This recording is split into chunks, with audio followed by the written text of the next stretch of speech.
past Saturday here in Portland at the Portland International Raceway, and we get set to cap off the 2024 season of the USF Pro Championships presented by Continental Tire. Two races ready to go here in this particular broadcast show. USF Juniors and USF Pro 2000 going to cap off their season. A little later on today, we'll finish off the USF 2000. Of course, Max Garcia, earlier this morning, locking down the championship in USF 2000, but alongside me right now, the champions in USF Pro 2000 and USF Juniors. We'll start with Pro and Lockie Hughes from Turn 3 Motorsports. You got the job done, one race early.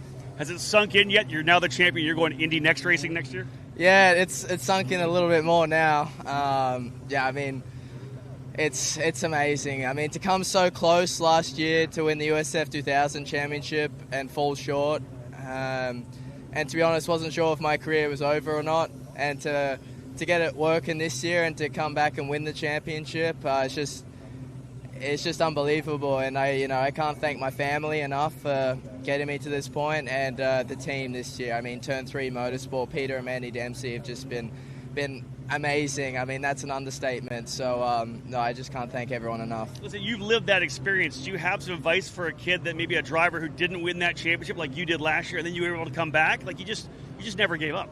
Yeah, I mean, there was points this year where I thought maybe it could be over, but I always had, I don't know, like a weird calm, I don't know, inside my stomach. Yeah. I just sort of always knew we were going to win in a way.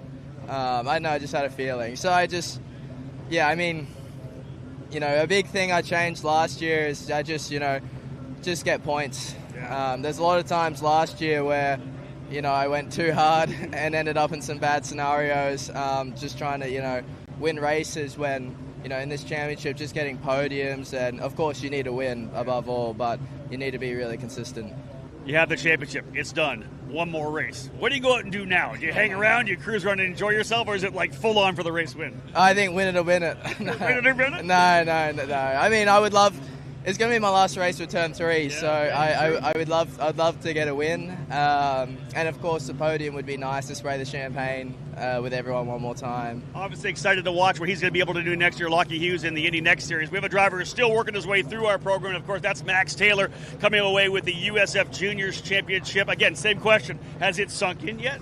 Yeah, still not yet. It's beginning to sink in, but I'm just over the moon with the result. I couldn't imagine it any different with the Dream Team VRD Racing. They've been amazing to me all year, and I've learned and grown so much.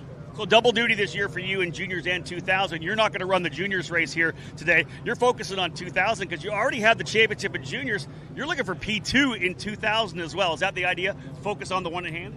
Yeah, I mean, for sure. We still have a good chance for a really solid result in 2000, so I'm really looking forward to that and pushing my hardest for that. And, yeah, I'm just really excited for that. Yesterday was crazy, a lot of rain. It kind of dried up a bit. We finally had a dry race for you guys earlier today. How did that feel in the race you had, and what do you think about the one here this afternoon? Yeah, I think we have a really strong car. We qualified on the front row after that race, me and Thomas, so we're looking really good going into this race. The car looks mega as always, so I'm really excited. So are you thinking, like, where I need to be in the championship? Are you going to be talking about the points? Are you out there again? If I just win this, I know I'm going to end up P2. Yeah, I mean, I always try to focus on the process, not the result. The result will come because of how I finish. So I'm going to definitely go out there and try my best and try and win it. Get on top of the podium for the last race this season will be definitely nice. All the champions are crowned, ladies and gentlemen. Max Taylor and, of course, Lockie Hughes as well for those two categories. Two races coming for you back-to-back. USF Juniors getting ready to roll out. Can Liam McNeely go 3 for 3? And, of course, we'll cap it off after that with USF Pro 2000. Winner Bennett here is going to try to get another victory. No, he's going to try to bring it home for sure. Folks, right after this break, we'll come back. I'll give you the full driver lineup for USF Juniors. You can feel confident Continental is the smart choice in tires. Can they handle extremes? Yep. Tested from the Texas desert to near the Arctic Circle. Really? Really. Anything for the guy who finds that one pothole? Yeah, road hazard coverage has your back. For real? Absolutely. Were they made by like a bajillion engineers? Well, closer to 100. Continental. Welcome to the smart choice in tires. Over the years, we've chased down a lot of dreams, each one leading to the next, all the way to our most electrifying dream yet. Introducing the all-new, all-electric Honda Prologue.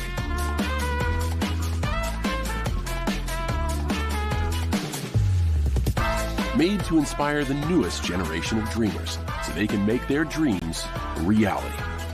The all-new, all-electric Prologue from Honda.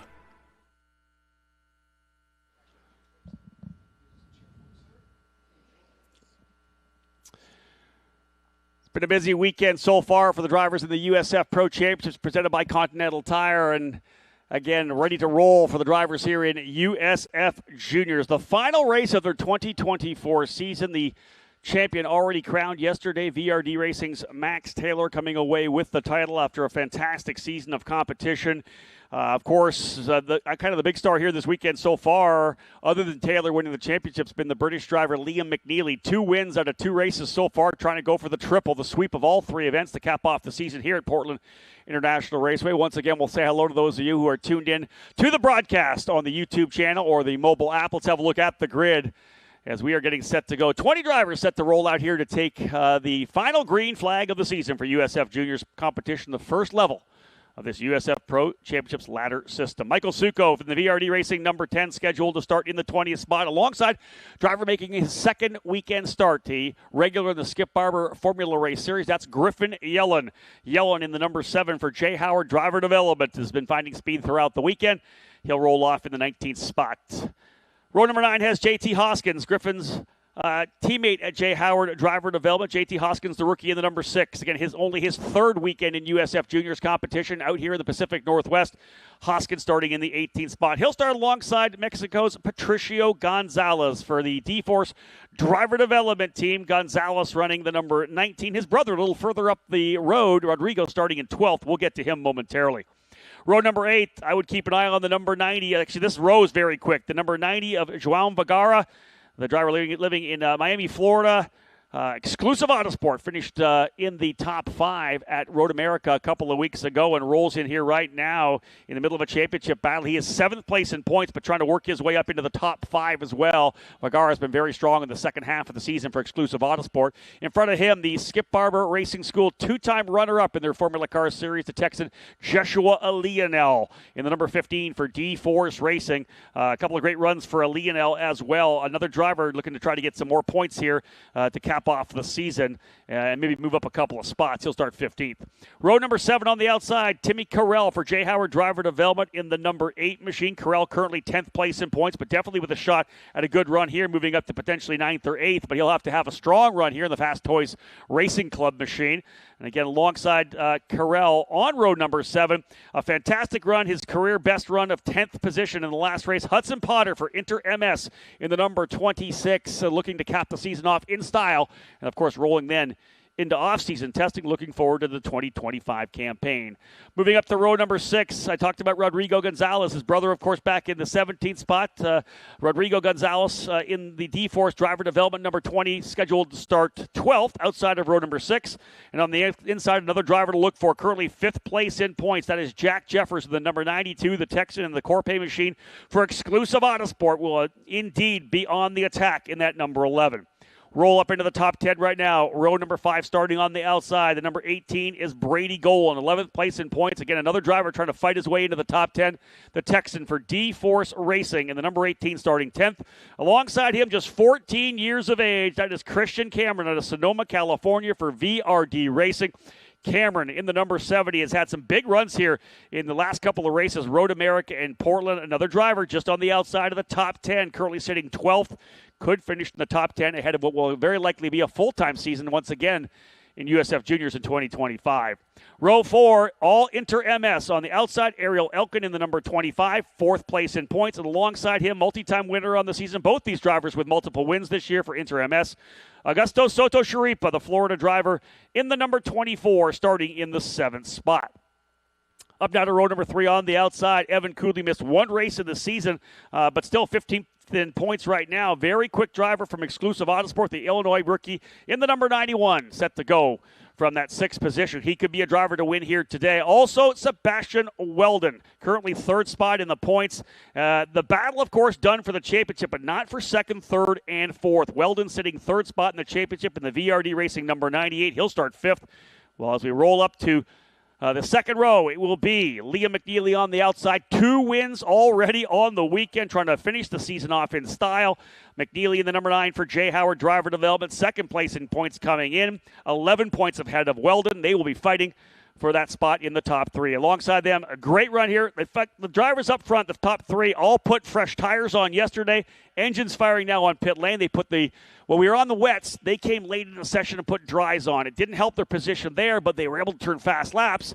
It has helped them here. They're going to start in the front 3 positions. Diego Guillo from Zanella Racing out of Texas in the number 12. Going to start on the inside of row number 2. Those white, black, and yellow cars, very easy to pick out on the racetrack. In the front row, we'll see G3 Argyros on the outside in the number 63, the Jay Howard Driver Development pilot. But the driver on the pole position out of Florida, the number 55 of Leonardo Scorpione. Again, they rolled the dice, put sticker tires on those cars as the rain started to go away, as the track started to dry out. Very precarious for them. All able to go quicker on the very last lap when they finally got some heat into those sticker tires. That gave them a position to run up front. So Scorpione and Argyros on row 1. Guillo and McNeely on row 2. Weldon and Cooley on row 3. Soto Sharipa and Elkin row 4. Cameron and Goal on row 5. Jeffers and Gonzalez on row 6. Potter alongside Carell on row 7. Leonel and Vergara on row 8. Gonzalez, Hoskins row 9. Yellen, Suko on row number 10. As we work our way around, we will go green flag the first time by if everybody is in position. I got a driver analyst today joining me up here, a driver who has already been on the racetrack. He's got one more race still to come. Hit that button and let's bring in the driver who has had such a good season so far and got better and better, Hudson Schwartz from Pabst Racing. Hudson, first time in the booth. Thanks for joining me. Yes, thank you for having me. Yeah, I'm very excited. Let's talk about the starts here right now. Obviously, we have a ruling that you have to make the corner of turn number 2. You were the only guy to do that in the first race, in the raid race there, and led for a time. A minor miscue. You and I talked about it coming over here. You were leading, you had a big lead, but when the rain was coming, every corner you came to, you were the first guy there. There was more weather. You just said when you came into that corner and ended up spinning, going off track, that it was just no grip. Yes. At least a lot less before. Walk me through that a little bit. Yeah, so it was a very good race. So I was leading for quite a bit, but it started raining a lot. Yeah. And it was the kind of first turn where the rain had started.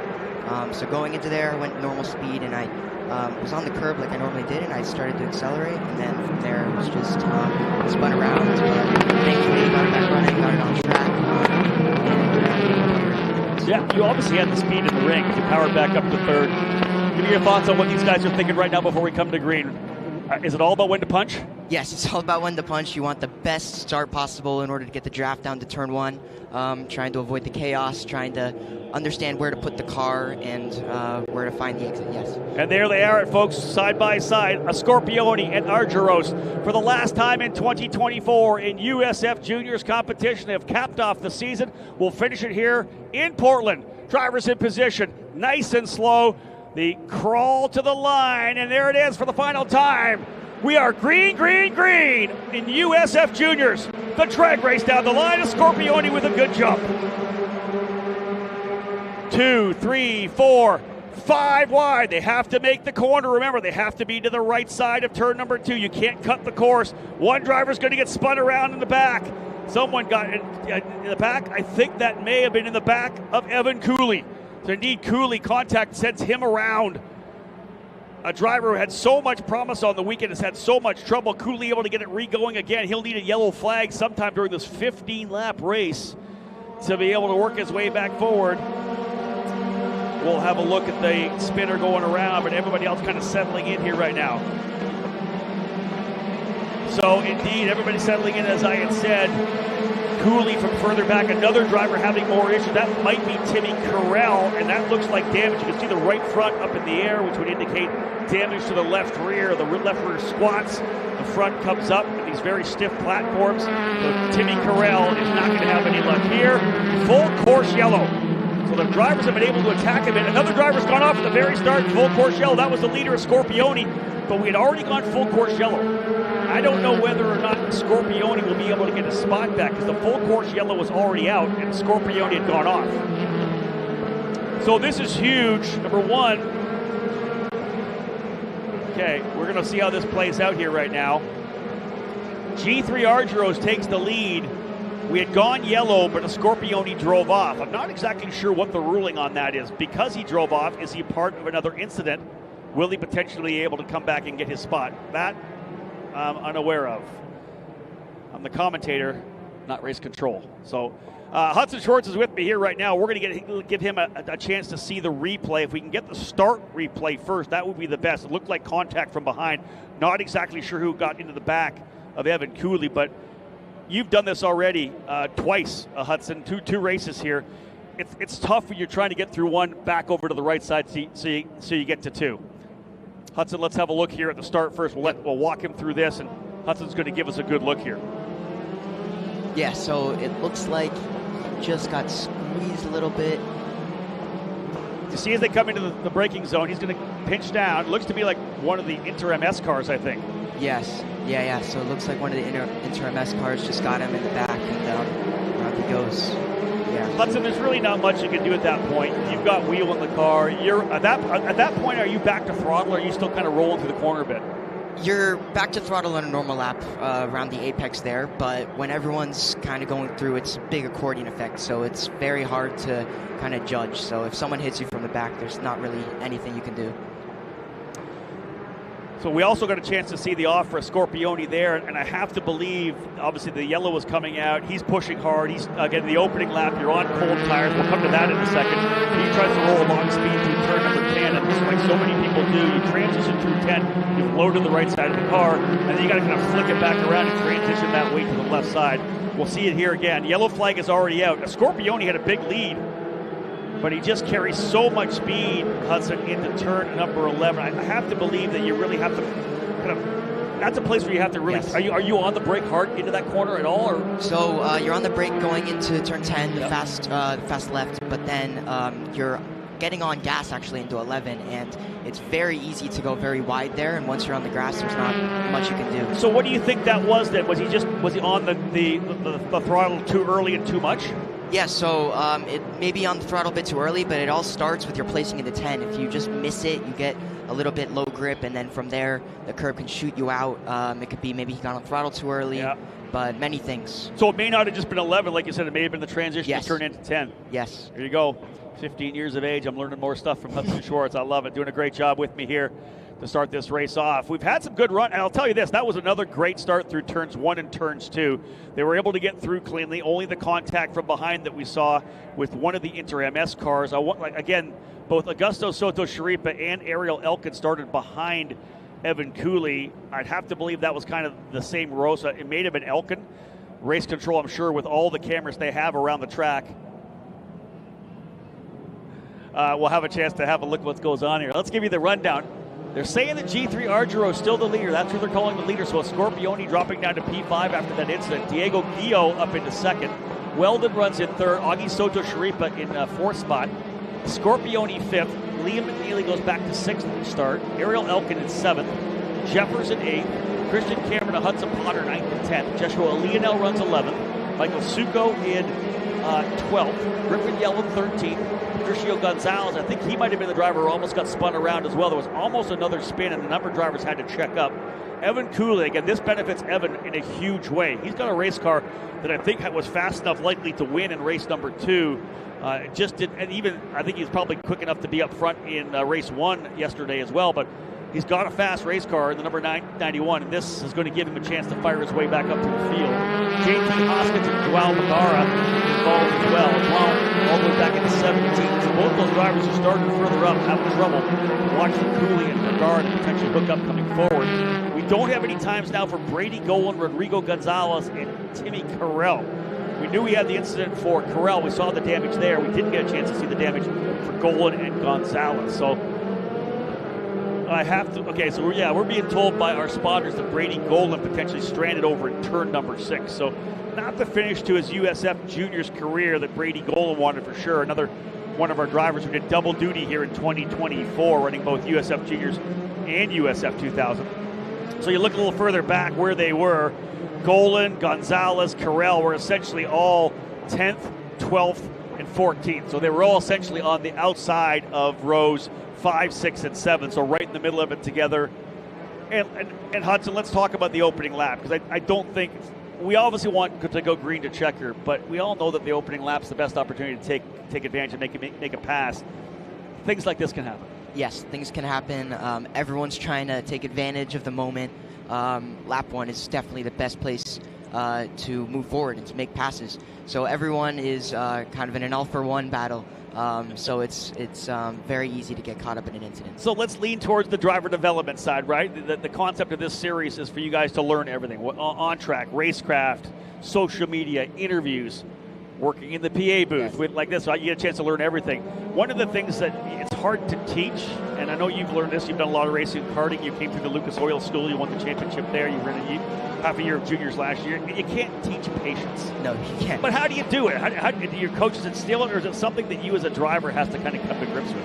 Yes, so it's very hard. Most drivers don't initially have patience, but you learn. So you make a mistake, and then you learn that maybe I should have been more patient here, maybe I should wait for the next turn, maybe I should have even took advantage here. So the only way to really learn is make a mistake, and that's what I've made some mistakes, and I've learned from them, and I've gone forward. And you see that gap. You know, obviously there's the gap, the saying that is attributed to Senna about if you don't go for the gap, you're not a real race car driver, right? I think a lot of the young kids take that too literally, because a lot of times the gap will shrink up very quickly. But that's what it is. It's a situational awareness. You have to really understand, having raced a bunch of events, that is that gap really a gap? Is it going to, by the time I get there and lunge, is it going to close? Is there any grip when I go down to the inside? It's not a racing line. I'm diving down to the inside. Is that are those the little components of what kind of build patience? Yes, those are definitely the components. So, you want to know where the grip is when the braking. So a lot of practice is very good for that. Testing the different lines, seeing the grip there. So that's something I always try to do. And then learning where the gap is good. So lap 1, there's 4 lanes sometimes before going into turn 1, and you can choose on the outside, brake later than everyone, or maybe go a little cautious, maybe go for the gap in the middle and really try to risk it. Sometimes you're successful, sometimes you're not, but the most important thing is to learn from them. You never want to make mistakes and just not learn over them and just kind of dwell on them. You want to look forward and really, I think a lot of that is track situational as well, track dependent. When you come to a track that you guys haven't been able to test on, you haven't been able to race on, is a race weekend enough for you to learn the intricacies of a track where you can make moves, or is it like really by the end of the week and you're like, oh, I'm just kind of figuring out how to race this place? So it depends. Sometimes 2, 3 races. 3 races gives you a very good idea. 2 also as well. So the sim actually helps a lot with that. So before a race, I'll do many laps on the sim, so I kind of already have the track a little figured out. And I'm sure a lot of these drivers do that as well. So usually by the end of the weekend, I feel very good and very confident that I learned a lot, and I know the track like the back of my hand pretty much. Yeah, listen, that's what we talk about, folks. Those of you who are around the track enjoying some action here in what is the ladder system, the minor leagues of the NTT IndyCar Series. Our goal is, of course, train these drivers through and get them into the Indy Next program so they can become future stars in the IndyCar program. And we try to teach them all different levels. It really is kind of a 2-year program, isn't it? You come in your first year, you learn the racetrack, you learn the competition at a different level, and then ideally you come back next year and you end up winning the championship. Is that your goal for next year? Obviously, you have one more race here to cap it off. Is that the goal for next year, to potentially make that move to the championship, run right up front, winning a bunch of races? Yeah, so there's definitely a lot of considerations for next year. Maybe pro, maybe 2000. As you said, this year was a great learning year, and the year where you can kind of make mistakes and understand where to do things. And next year, I'm sure I'll come back much stronger, and I'll definitely be running up front a lot more consistent. But a lot of these drivers can do the same. Max Taylor, he had 2 years. I was his teammate last year. And you can see, last year was kind of a mistake year, and this year he's on it, consistent, and doesn't make any mistakes. So, I couldn't agree more. This year, the transition from the impatient kind of Max Taylor to the driver this year who had full patience and was able to control his own destiny in a lot of races for sure. Working our way around our Honda Civic Type R pace car. One more lap around, I would expect. We'll see whether or not we're able to go back to green flag racing this next time. You saw in the background a lot going on there with the AMR IndyCar safety crew. So indeed, the lights are out. And again, pacing our field, as I said before, the beautiful new Honda Civic Type R pace car, the most powerful Honda production vehicle ever sold in the U.S. with a turbocharged 2-liter 4-cylinder engine producing an incredible 315 horsepower. Awesome to have Honda on board with us. A great new partnership for the USF Pro Championships here in 2024. Schedule almost done for 2025 as well. Looking forward to seeing where we'll take these young drivers and which programs we'll be able to be part of. We know for sure we're going to be starting in St. Petersburg, always there at the Grand Prix of St. Petersburg. Looking forward to that one. And of course, the off-season, a lot of testing done by these young drivers as if they stay in the same series or move up, whatever it may be, into that new car and learning more about the dynamics of the car they're moving to. More horsepower, more downforce, whatever it may be, more braking capabilities. Indeed, we are going green flag racing this next time by. My name is Rob Howden, joined by Hudson Schwartz in the booth here for this show.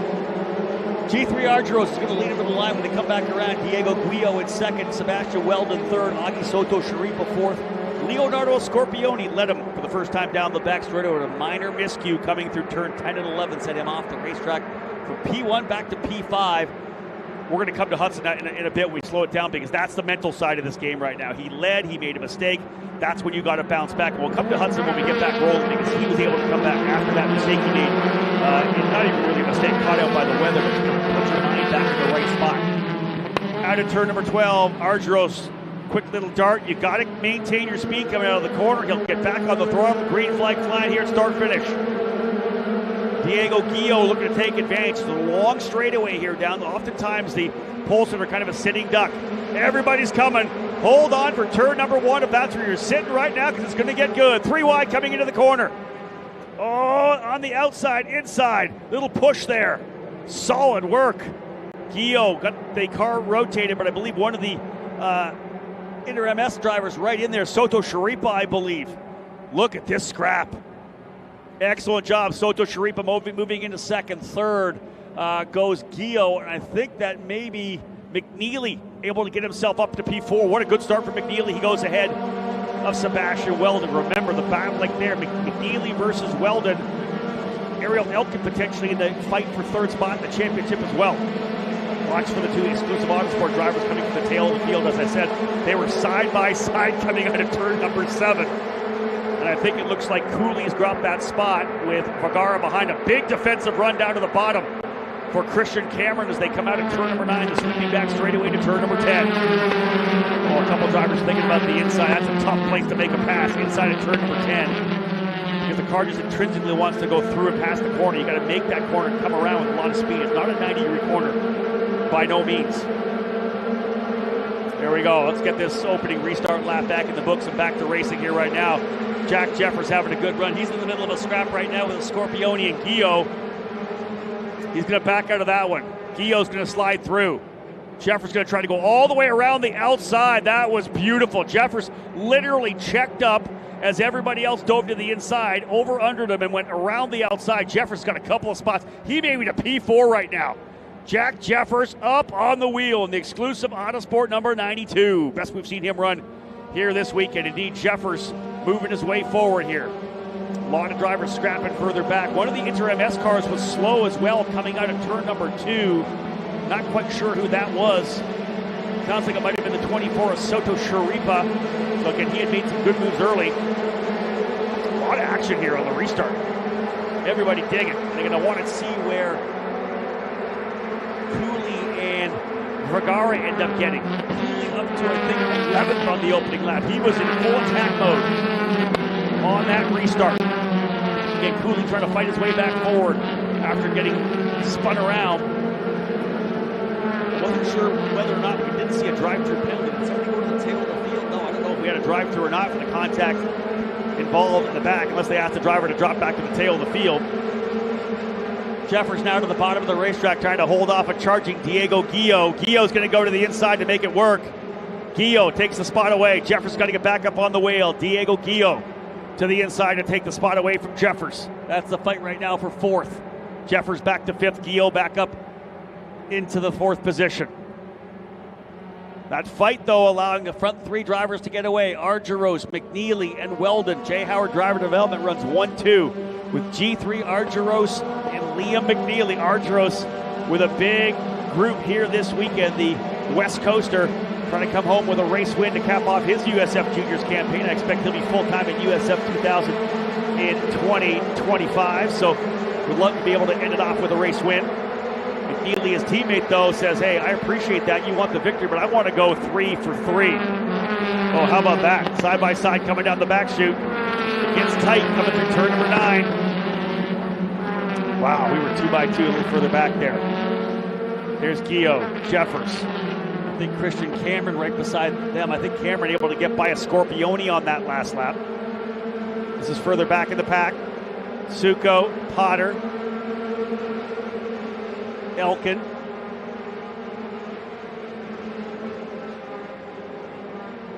Jeffers able to get back around, and look at this big run to the outside. Oh, Christian Cameron trying to take advantage. Wasn't able to kind of get it. Jeffers was able to get by Gio, who had to check up, and almost a full over-under for Cameron to the outside.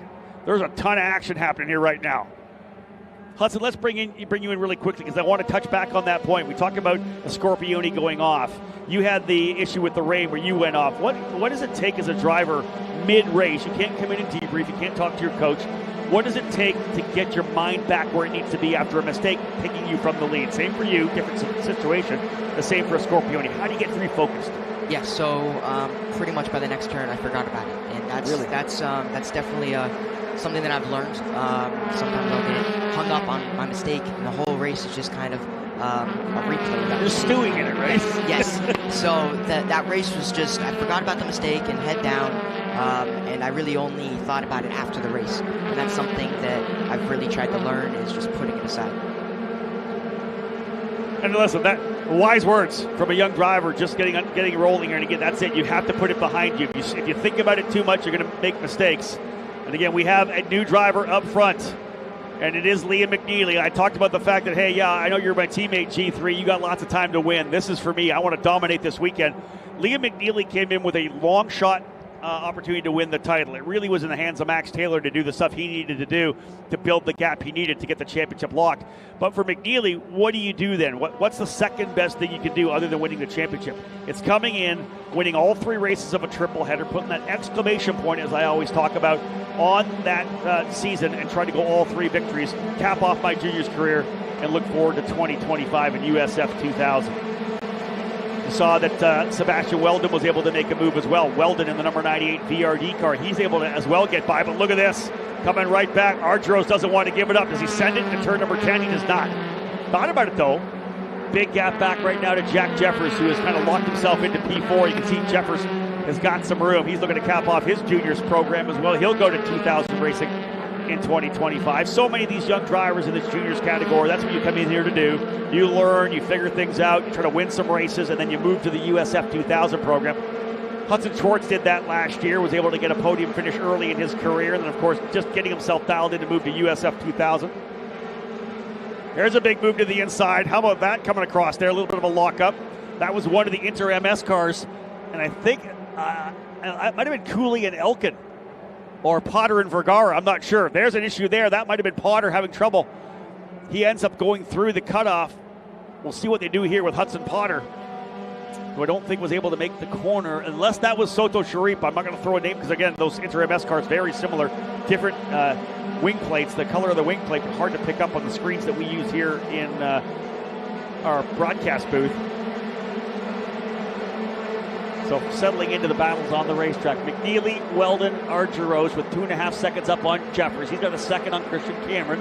Cameron's got Scorpione, Cooley, Elkin, Gio right behind him. Another second back to Joshua Leonel in 10th. Patricio Gonzalez in 11th spot. Michael Suko from the tail of the field, 20th all the way up to 12th. Hudson Potter 13th. João Vergara in 14th. Soto Sharipa 15th. Hoskins, Yellen 16th, 17th. Of course, Golan, Gonzalez, and Carell out of the race on the opening circuit.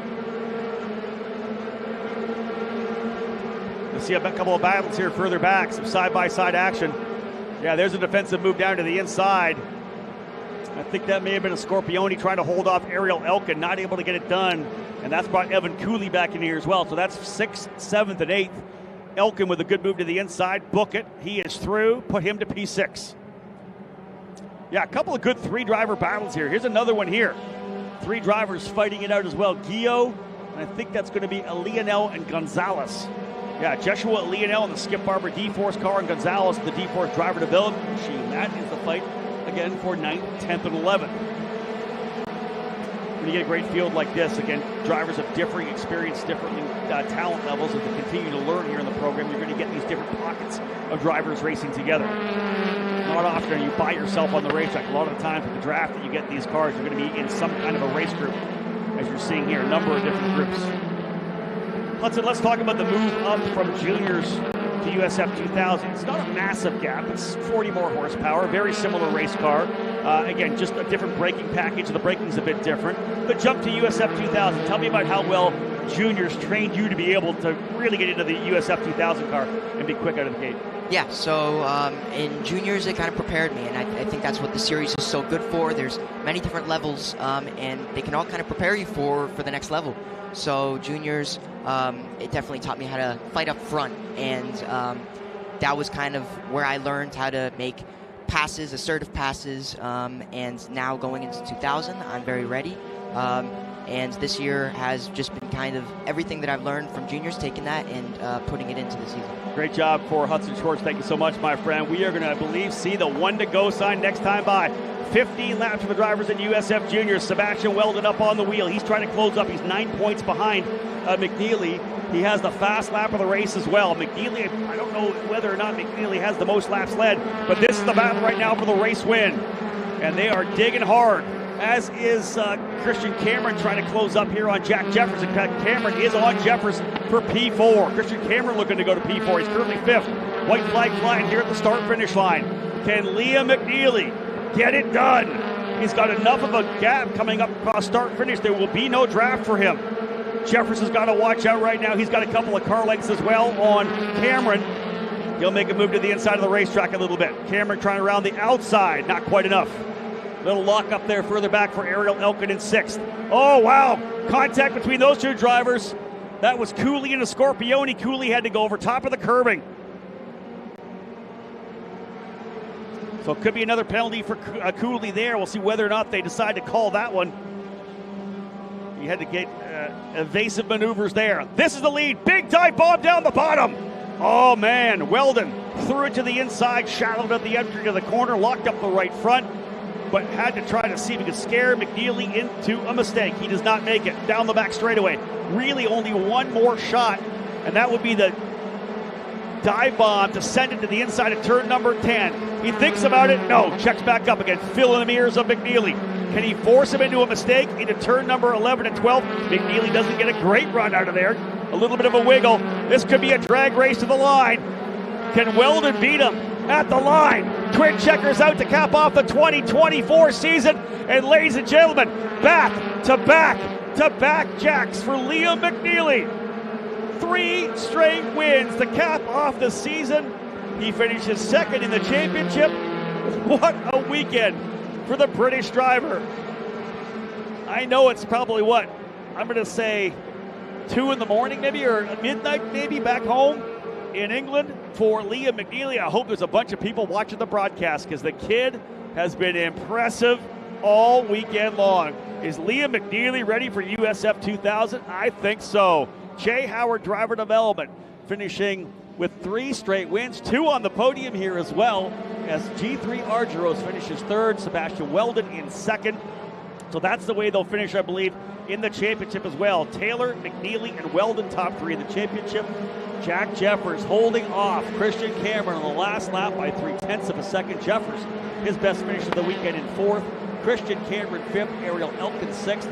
Leonardo Scorpione, your pole sitter, coming back to 7th. Evan Cooley 8th. Diego Guillo 9th. And Joshua Leonel rounding out the top 10. There it is there for you. Hudson Schwartz, your first time watching from the broadcast booth. What are your thoughts on it? That was a crazy race. A lot of action, lots of 3-4 wide going into 1. Definitely a very interesting race, and probably one of the best this weekend. So, yeah, great race. I challenge you guys to do better in the final USF 2000. Yes. Can you do that for me? Yeah, we'll try to put on a show. Where are you starting? I'm not sure. They haven't put out the results yet for the starting lineup, but hopefully somewhere good. Exactly that. Hey, listen, congratulations on all your success this year. Looking forward to what you do next year. Thanks again for joining me in the booth today. Thank you for having me. There he is, folks. Hudson Schwartz from Pabst Racing, an incredibly talented and obviously a fantastic speaker as well for 15 years of age. Great to have him here with us. We're going to, of course, kick down to look at the drivers finishing first, second, and third here today. And there he is, Liam McNeely. I'll tell you, like I said, there's not much more better you can do if you don't win the championship than win the 3 straight races. There it is, the 3. He told me this yesterday when he came off. I met him over at Victory Lane. He said, I want all 3. I want to sweep the weekend. McNeely got that job done for Jay Howard Driver Development. They put 2 drivers on the podium at G3 Argyros as well. Jack Jeffers P4 will lead the crew back to the paddock area. That is it for the season for USF Juniors. It blows my mind that, I look back and we started this particular program at NOLA Motorsports Park in April. And you think about these young drivers, and listen, I know I'll let him go. Hudson knows this because he was only 14, of course, and getting young and getting into the program. And it's the whole deal that you watch them mature over the course of the season. It's amazing that even over a 6 months' time, the way they mature as drivers, the way they approach different races. I just always love seeing the kind of wide-eyed face of them when they're first starting a season and then what they're like at the end of the season. Battle-worn, if you will. But again, what a great season for USF Juniors. We're going to cap it all off as well. USF Pro 2000 coming up next. After I get down to Victory Lane and cap things off here for juniors, I'll run right back up to give you the driver lineup for the USF Pro 2000 category. 5 o'clock this afternoon. We'll cap off the season with USF 2000. But again, McNeely, Weldon, and Argyros, the 3 drivers heading to Victory Lane. And we'll head there right now. I'll pass it over to Phil Martelli, who's going to help me fill some space here while I get things ready to go down in Victory Circle. Again, big thank you to Hudson Schwartz. Time to go celebrate the final round of this year's USF Juniors Championship. And Hudson, hey, congratulations. Listen to you, young man. For 15 years old, you got a great future. I have one question for you. You're 15. You talked about patience. You haven't even probably taken driver's ed yet. Are you going to have patience compared to this? It's going to be a whole different ballgame. Yes, it's going to be a whole different ballgame, and I'm very excited. All right. Congratulations, young man. You got a great future. Thank you.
All right, let's head down to Victory Circle. Rob Howden with the celebration. Rob, take it away.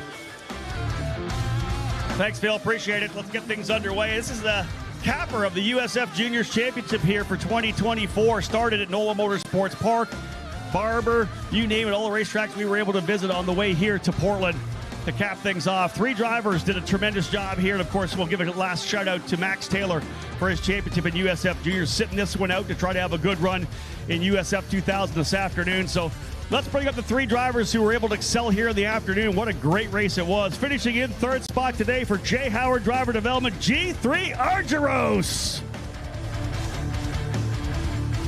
Nice job for G3. Grab that trophy. Finishing in 2nd spot, he'll finish 3rd overall in the championship. It is Sebastian Weldon for VRD Racing, 2nd today in the final race of the season.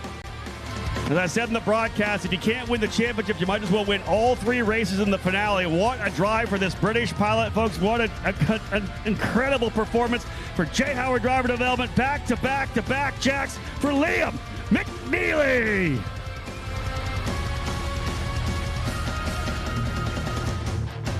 Liam, I know we kept it kind of quiet. You told me yesterday after you won 2, you go, I have to win 3. I have to win tomorrow.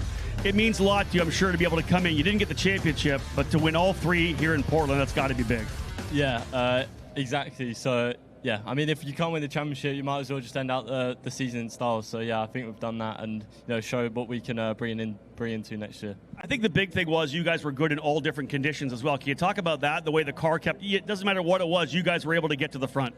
Yeah, the team done a mega job this weekend. Any conditions that was thrown at us, we conquered it. So, yeah, big thanks to them, and we'll roll on next year now. Anybody else you want to thank? We cap off the season with this?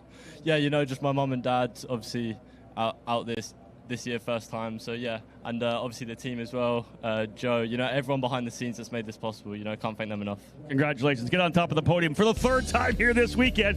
Liam McNeely, folks, another victory, 3 wins on the weekend. Swept it here at USF Juniors. And like he said, USF 2000 next year, this is going to be a guy to watch as a potential rookie champion in 2025. We hope to see all 3 of these drivers next year at USF 2000 for sure. The champagne coming in. Again, as I said, USF Pro 2000 drivers get ready to roll as well. We're going to go right into the next event, back-to-back mains here to cap off both of these championships. Guys, let's wrap up the season. You don't wait to wear those suits again. Grip it and rip it. Let's have some celebration. Yeah, G3 knows what to do. They don't have to wear these suits again until off-season testing. So the spray coming, champagne is done, and that caps off the 2024 USF Juniors Championship. Liam McNeely, 3 wins to cap off the season. He ends up finishing 2nd overall in the championship. Of course, another kudos, as I had said, for Max Taylor, locking that championship up already here and capping off a fantastic season for that VRD driver. But for Liam McNeely to go back to the front as he did, dominant factor all weekend long here in Portland. McNeely for J. Howard Driver Development getting yet another win. And we look forward to seeing what he's able to do in 2025 when he moves up the level to the USF 2000 category. Again, as we said, folks, USF Pro 2000 drivers were a couple minutes away from getting them fired up as well. I'll head back up to the tower. When I do, we'll give you the driver lineup for the top level of the USF Pro Championship ladder system for their final race of the 2024 season.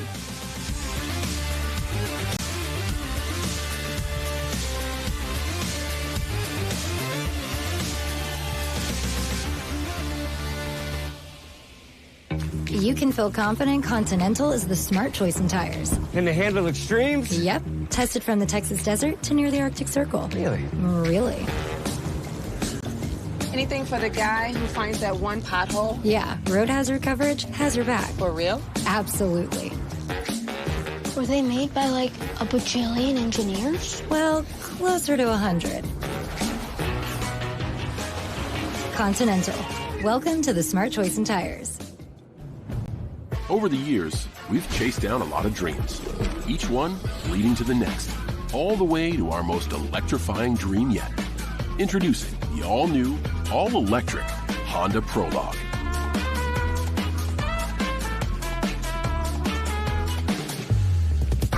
Made to inspire the newest generation of dreamers so they can make their dreams a reality.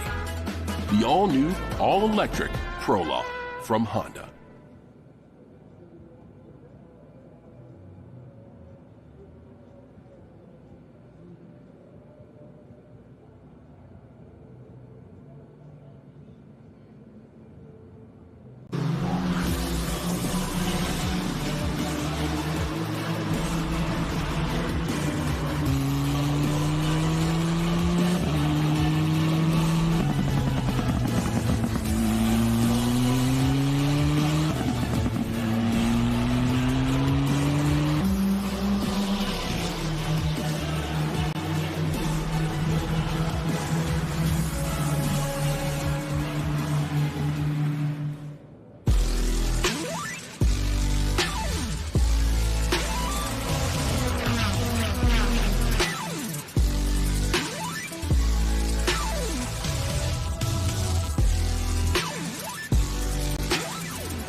You can feel confident Continental is the smart choice in tires. Can they handle extremes? Yep. Tested from the Texas desert to near the Arctic Circle. Really? Really.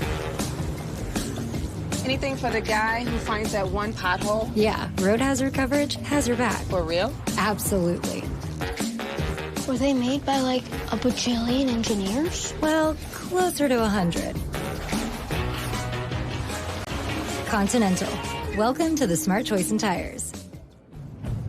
Over the years, we've chased down a lot of dreams, each one leading to the next, all the way to our most electrifying dream yet. Introducing the all-new, all-electric Honda Prologue.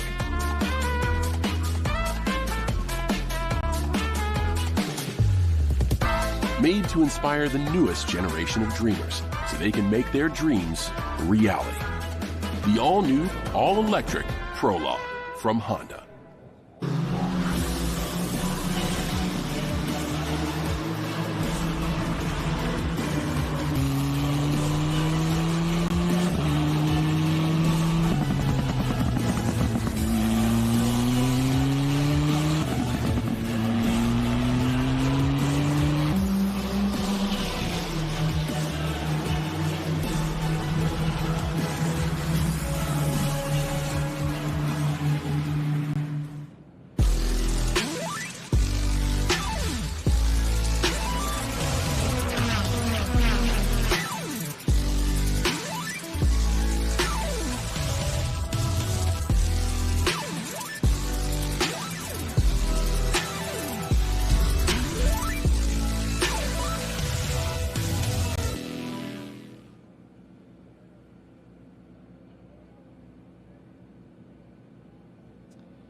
Well, in stark contrast to the weather that we had yesterday here at Portland International Raceway, rain on and off throughout the day. We don't have sun, but we don't have rain. We've got cloud cover at 67 degrees here trackside.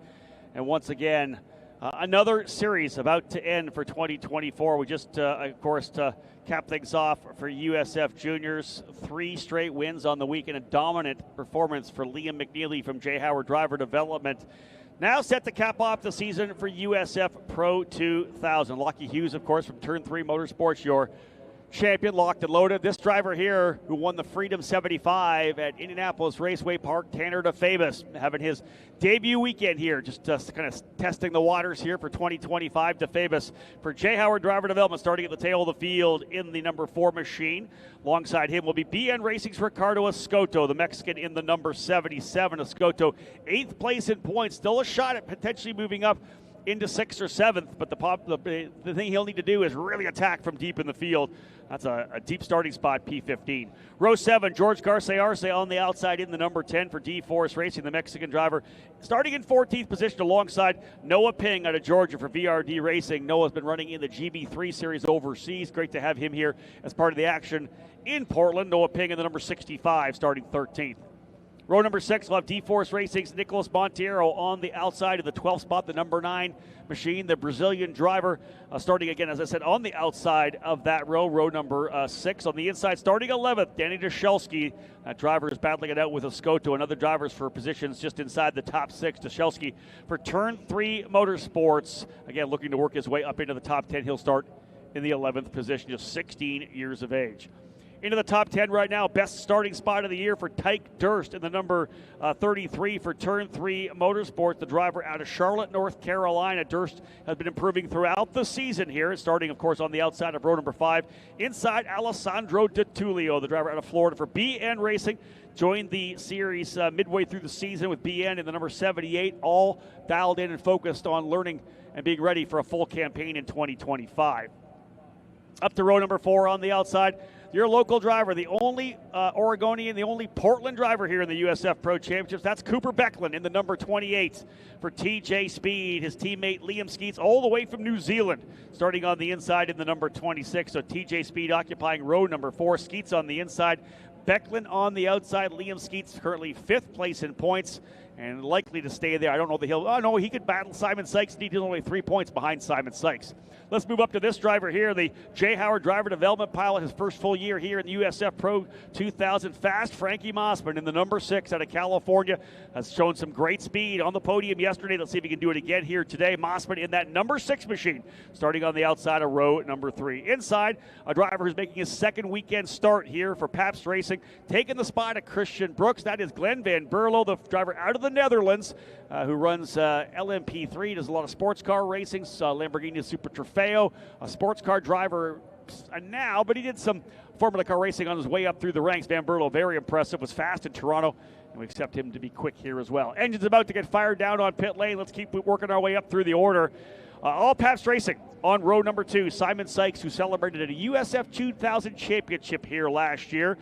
Still in a fight for that 4th place in the points. He's really battling it out with Liam Skeets. As I said, both those drivers looking to try to come home here in P4. Sykes, of course, in that number 18 machine. Alongside him, the driver who is in second spot in the points. He is battling now with Nikita Johnson for P2. Johnson and Denmark going to fight it out for the runner-up position as Lockie Hughes has already locked it down.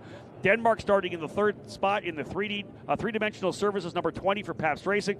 While in the front row, your champion, Lockie Hughes in the number 44 for Turn 3 Motorsports. And this driver right here looking to try to work his way up into second in points in the VRD Racing number 17 from Gulfport, Florida, the 16-year-old Nikita Johnson. 7 wins on the season, looking for victory number 8.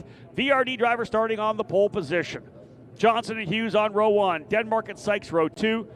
Van Berlo and Mossman on row 3. Skeets and Becklin, row 4. DeTulio and Durst, row 5. Tuchelski alongside Monteiro on row 6. Ping and Garcia Arce on row 7. Escoto and DeFamis on row number 8. The Honda Civic Type R pace car rolling out in front of the drivers here for USF Pro 2000. This is the long one, 30 laps for these drivers. 40-minute window to get the job done. I will say this, starts have been cleaner this year than they have in years past, and that ruling that the drivers have to get in this corner, you must get to the right side of the turn 2 apex, the right side of this curbing. If you cut the course, you're going to get a drive-through penalty. We've had some drivers who have had to take the runoff, but they have stopped and waited for the entire field to go by. That, of course, I think will be fine with the race directors. You have to serve the penalty of cutting the course. If you don't make it over through turn number 2 and get around that apex, you're going to have to go to the tail of the field. If the track is blocked and everybody has to do that, well, then everybody's going to finish behind or start behind you anyways. So the bottom line is it has changed the mindset in terms of charging into that corner. You can't just blindly throw it in there like we've seen so many drivers do. Just toss it to the inside, maybe hope to bounce off the car in front of you. They have to make it over to that corner, and I'm telling you right now, it has been successful so far. Johnson, Hughes, Denmark, Sykes, Van Berlo, Mossman. The front 6 drivers have really come in terms of the championship. The battle that we're watching right now is Jace Denmark versus Nikita Johnson, and then Simon Sykes versus Liam Skeets. Those drivers battling it out for 4th in points. Jace Denmark and Nikita Johnson battling it out for 2nd. A tough day yesterday for Jace Denmark, as he had an issue, had to cut the course and had an issue there, so he ended up finishing at the tail of the field a lap down. Well, Johnson on the other end, the contrasting victory for the Florida driver, closing him up to just 3 points behind. 326 points for Denmark, 323 points for Johnson. That is the battle right now. Essentially, whoever finishes ahead of each other is going to get 2nd place in the championship points. So we're going to cap off the season of USF Pro 2000 right here. It started with victories for Lockie Hughes and Nikita Johnson. Both these drivers in the front row are the drivers who won the opening round of the season. Potentially could finish 1st and 2nd in the points when it's all said and done. Johnson's going to lead him to the line. Again, 30 laps of racing here for USF Pro 2000. These drivers just 2 steps away from the NTT IndyCar Series. And folks, we are green, green, green. Racing down into turn number 1. Simon Sykes going to go way to the outside. 3. Thinking about 4 wide. Sykes is trying to get himself in there. Does he come out in P3? He does. He's into the inside. Maybe not. No, big run around the outside. Everybody clean and green so far. Looking further back into the pack, and it seems to me like everybody's got through cleanly. It's really aggressive racing there for Jace Denmark. Did not want to give it up. I think he's gone into the 3rd spot rather. Sykes tried to get into the side of his teammate, but Denmark rolled the outside of the corner, kept on the throttle. When you have that wider corner, you can pinch on that throttle and head to the exit curving of turn number 3, the outside of 3, outside of 2, inside of 3, and he really leveraged that. That was an impressive run around the outside for Denmark, knowing that he didn't want to lose a position to Simon Sykes. Opening lap, always one where we see the most chaos as drivers pushing hard to take advantage of being that close. Look at that. Again, 3 wide coming down the straightaway further back. That's probably 11, 12, 13, 3 wide. Who's going to come away with that one? Someone diving down the inside, one of the T-Force cars. That was a strong run out of turn number 7 through 8. To get that pass done on the inside of turn number 10. That was the number 10 machine. George Garce-Arce on the offensive on the opening lap. See some defensive racing outside the top 10 there, a little bit further back. We'll try 3 wide again. Man, they're going at it deeper in the field here, are they not? It's the BN cars pushing hard to get themselves back up forward. Remember, Ricardo Escoto starting deeper in the field. Opening lap in. Everybody's settling in. 1 lap down, 29 to go. 6 o'clock start time, as I said, later on today. In fact, 6 o'clock will be the intro. Green flag at 6:05 for USF 2000, capping off their championship, capping off the entire 2024 season of USF Pro Championship competition. Our first with Continental Tire as our exclusive spec tire partner. Your full-filled rundown when they come back around here to complete lap number 2. Everybody's kind of settled in. The initial battle is underway. One driver way off the outside, a couple of them taking the escape route. Oh man, a couple of drivers way off the track coming through. I'm going to pick up who those were. Yeah, they're going to have to come back on the track. One of them, Liam Skeets. The other, Tyke Durst. So some trouble coming through turn number 10 and 11. They take the escape route. Yeah, so indeed, Liam Skeets goes off the track, able to come back on there as you saw. And then Tyke Durst in the 33 as well. Johnson leads, Hughes second, Denmark in third, Sykes runs in fourth. Fifth is Mossman, 6th Van Berlo, 7th, those are the benefactors, so that's where they were running up there, Skeets and Durst. Becklin goes to 7th, Garcia-Arce up to 8th, DeTulio 9th, Ping 10th. Michalski back to the 11th spot, Monteiro runs in 12th, Escoto 13th, DeFavis 14th, Skeets and Durst back on the power. But with work to do, they'll almost need a yellow flag, or at the very least, have those cars coming to the point where they will reel in the back part of the group.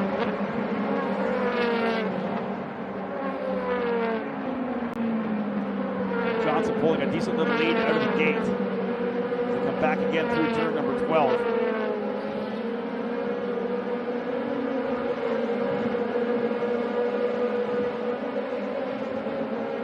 Glenn Van Berlo trying to roll up here on Frankie Mossman. Pabst Racing cars running in the 3rd, 4th, and 6th spots.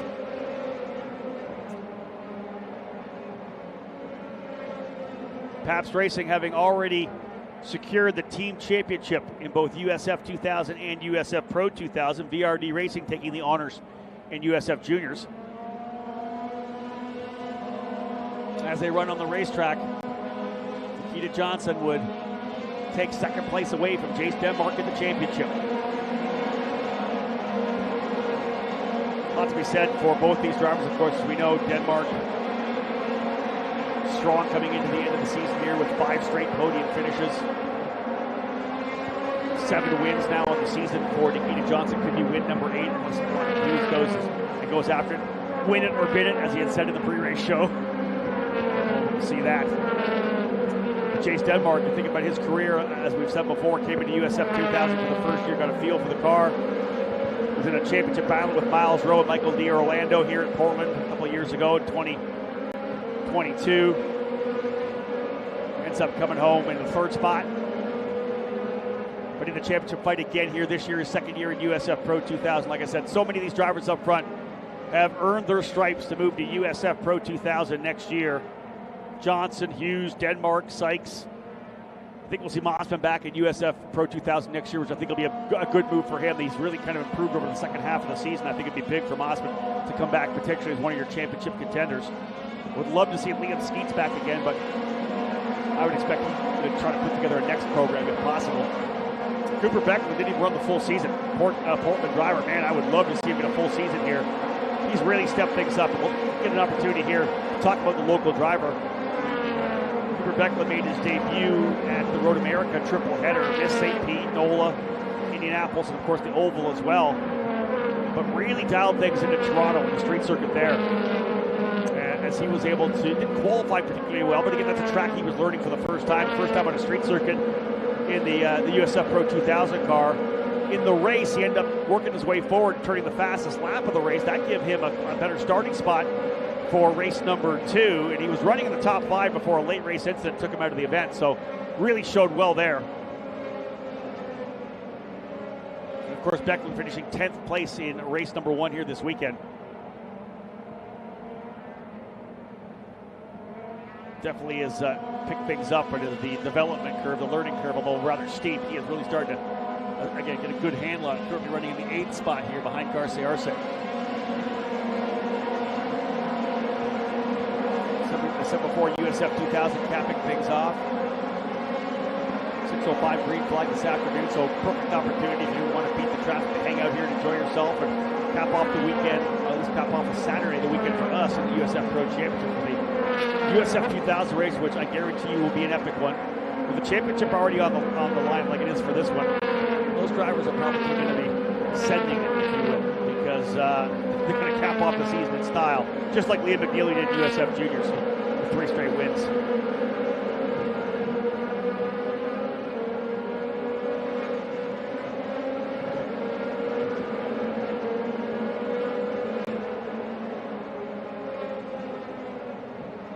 This one kind of settling in. Not a lot of battles on the racetrack. In USF Juniors, we saw those little groupings of 3 and 4 cars kind of running together.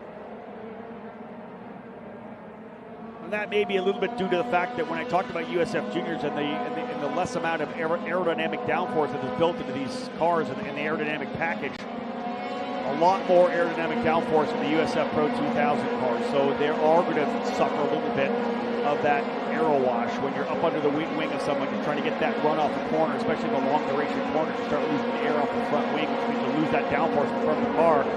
And in the start, as you're putting a lot of wheel in it, you really got a lot of input turning to the wheel. It starts to understand, to push to the corner, snowplow, if you will. You're not able to get back to power as quickly. It is very tough to make a pass here on some of these corners. If you're going to lose aero coming through this corner here in a big way, turn 12. Glenn Van Berlo is the one that's lighting things up right now. He's trying to find a way by Frankie Mossman. Didn't get a good run out of turn 12 that last time, but he's closed up. That's the battle right now for 5th spot.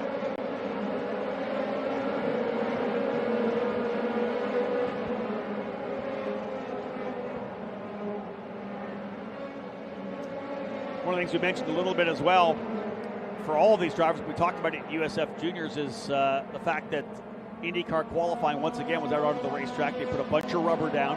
Anytime one of our categories comes out onto the track, it's normally in an evolving situation. The track continues to change because if you're out there before IndyCar, it's going to feel a bit different. They put a lot more rubber down again, and the track's going to get a little grippier. If it's a super hot day, it might get greasy as well. It might get slippery. But every time they come out the first couple of laps, when you're at speed, you usually go green the first time by, so it's kind of a reconnaissance lap, feeling out the racetrack. But the first couple laps at speed, your tires aren't even up to tire pressure. They've not got the right tire temperature, tire pressure. So you have to try to figure the track out. How much more grip do I have? How much more can I roll into a corner based on IndyCar rubber? Every session a little bit different for these drivers as they work their way up the ladder. These racers here at USF Pro 2000 just 2 steps away from IndyCar. Drivers who have had success in this program in the last 6 years, of course. You go back to Rinus VK winning the championship, then Kyle Kirkwood, Stingray Robb, Christian Rasmussen, all 4 of those drivers in IndyCar. Louis Foster winning the championship in 2022. Now leading the points in Indy next. Miles Rowe, the driver we expect to make it to IndyCar. He'll be, I think, a strong contender next year in USF, or rather in Indy next, where he has his 2nd year of the program. I like Simon Sykes coming up on Chase Denmark here as well. Those are the 2 teammates battling it out. But again, as we say, as they run on the racetrack here right now, coming up to the 1/3 mark a little bit here, you Nikita Johnson looking to try to steal second place away from Chase Denmark. Did not have a good run yesterday. Actually, it was probably the worst run he could have had. Had an issue at the start.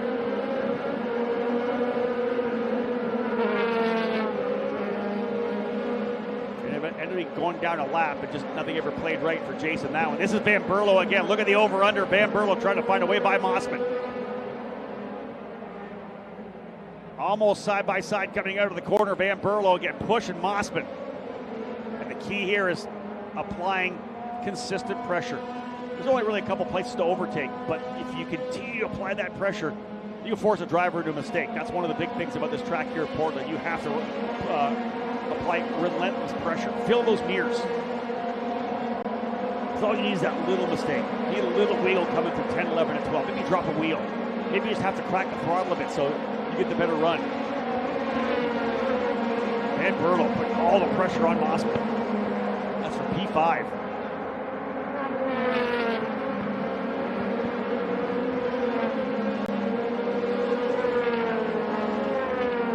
Top 5 of the championship. Hughes, Denmark, Johnson, Sykes, and Skeets. Hughes with 369 points. Denmark with 326. So 3 points back from Denmark. Nikita Johnson, who leads the way, like I said, trying to steal second away. Simon Sykes with 250 points. Well back of that battle. But Sykes just 3 points ahead of Liam Skeets. Although remember, Liam had that issue going off the track. He's now 14th. So Simon Sykes looks like he is in a position to potentially hold on to P4. And listen, you look back, and it's Hughes, Sykes, and Johnson. Those three drivers here were the guys that were winning races last year at USF 2000. That's the beauty of this. They've come up here as rookies and have done well. Now, Denmark not considered a rookie as Nikita Johnson, as he did run the last couple of races of the year. In fact, scored a win in his very debut weekend at USF Pro when he won at the Circuit of the Americas last August. So Nikita's been winning races out of the gates. Of course, to move up into the Indy Next Series next year, as we know that's going to happen with Lachlan Hughes with his scholarship. Chase Denmark focusing on that jump as well. So Simon Sykes will do the best he can to make that move up into the category, but if he does come back for USF Pro 2000 next year, wow, Sykes to be a driver to watch for sure. Championship last year in USF 2000, of course, would love to get another one to continue that career. Simon Sykes driving that scholarship livery car, not the same as the other cars in the Pabst stable that you'll see across the USF 2000, USF Pro 2000 ranks with the black car and the Pabst logo. He's got the scholarship colors on the car and the number 1 for winning that USF 2000 scholarship last year. He's a driver that, again, career looked like it was almost done. We talked to him before. He said it had not been for Augie Pabst putting him in the USF 2000 car last year, his career was pretty much done. If he didn't win the championship last year, wouldn't have had the money to make the move up. He said he'd be looking for another occupation. And I don't believe that because he's got a lot of talent, probably could have moved his way into sports car racing. But Simon Sykes was able to step up in that battle. Look at this scrap here right now.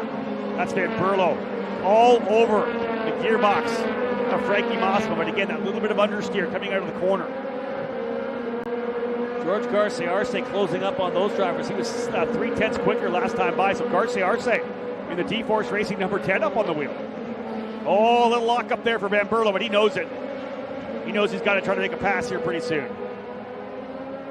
Put a cap on that comment on Simon Sykes. Got the opportunity after kind of running partial seasons, a race here and a race there at USF 2000. Got an opportunity to run for Pabst Racing. Delivered Augie Pabst his first driver championship at USF 2000.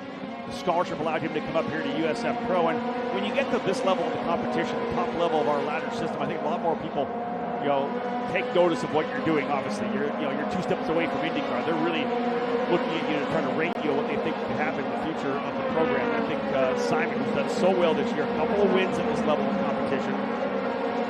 All right, let's have a look at Van Berlo. This is going to be the move here. He gets to the inside on. Yeah, he'll make the move to the bottom. Beautiful pass. Glenn Van Berlo able to go by for P5. He hounded Mossman lap after lap after lap. A better run out of turn number 7. Tossed it to the inside and really committed to the pass inside of turn number 10. It's a lot tighter in there. You have to kind of woe the car a little more to make that corner. But was able to get the pass done. And Bobby, I'll tell you, to bring you in just for a second to get your thoughts on this race and get not the same kind of wheel-to-wheel action. This is the top level of the competition, but these guys are all so good, and that's really what we're talking about here. Absolutely. Like you said, 2 steps away from being in the NTT IndyCar Series, but, man, this has been a battle start to finish.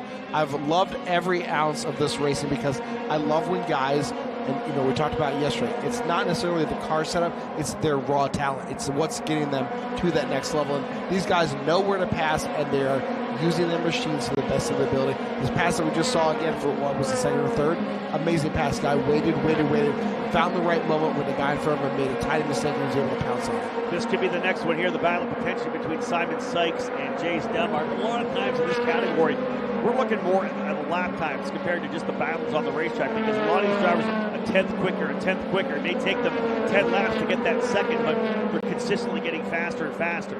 So Mossman holding on to 6, right behind him, George Garcia Arce. And then this next battle here right now is Danny Jaszelski's been able to get by Cooper Becklin. So Jaszelski up into 8th, Becklin back into 9th, and Noah Ping right there as well. Up front, Nikita Johnson out by 0.8 of a second. He was actually, the lap before, he was about 0.3 quicker, so it was a half a second, but he gapped him back up to 0.8 of a second. Johnson over Hughes. Sykes definitely closing up on Denmark, but again, once you get too close, you'll get that arrow wash. Look at this group at the tail of the field, too, getting at it. Vitulio, Montiero, Escoto, Skeets. At the halfway point of this one here, when they come back around, lap 15 will go in the books. 15 laps more to go for USF Pro 2000. 6:05 green flag for USF 2000 this afternoon. Early evening to cap off Saturday and cap off our entire program that started back at St. Petersburg in early March. Pro drivers in St. Petersburg. To NOLA Motorsports Park in April, all 3 series there. That tough racetrack. From there to the road course of the Indianapolis Motor Speedway. 2 weeks later, out onto the Oval for the Carbonite Classic and the Freedom 90 at Indianapolis Raceway Park. That event won by Exclusive Autosport once again with Braden Eves. Braden, of course, running out of the finances needed to continue. Stopped his program. We would love to see Braden Eves back in our program again in the future. But to be honest, the skill and talent that Braden has, experience he has, really his next program, if it's going to be open wheels, should be Indy next. He's got what it takes to do that. He's a former USF 2000 champion, Braden Eves, so either next or somewhere to top of the sports car racing. From the Oval, we headed to Road America. Fantastic facility, as we all know, America's National Park of Speed. Headed to Mid-Ohio on the July 4th weekend. Mid-July to the streets of Toronto, the Honda Indy Toronto. They've been waiting patiently to get back onto the racetrack here. Cap it all off in Portland. We know Lucky Hughes won in Toronto. A key victory for him to develop the gap that he needed in terms of being able to come into this race with lots of cushion. Hughes winning on both of these street circuits this year, scored the opening round of the year, the victory at St. Petersburg, then won the back end of the doubleheader in Toronto. Currently running in that second spot, 7 tenths back. He has not yet given up. There he is there, trying to catch up to Nikita Johnson.